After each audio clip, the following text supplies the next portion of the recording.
دون استثناء. ومن يجعل قلبا نقيا ساعد للآخرين لن تؤاخذ مني سعادتي، وقناءهم لن ينقص من رزقي، وصحتهم لن تسلبني عافيتي.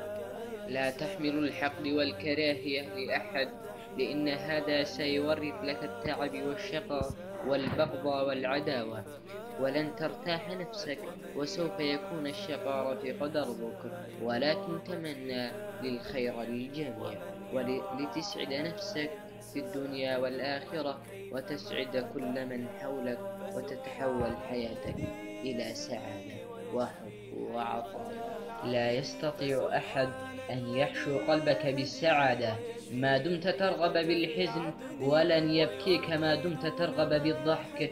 كلما يدور حولك لن يتحكم فيه أحد غيرك. سأظل أقصدكم بكلماتي، وأرفع إلى الله دعواتي، فأنتم للسعادة قلوبكم، وأن ترسموا البسمة على محياكم، وأن يجعلوا العافية رداءكم، وأن يرزقنا ويرزقكم الأمن والأمان.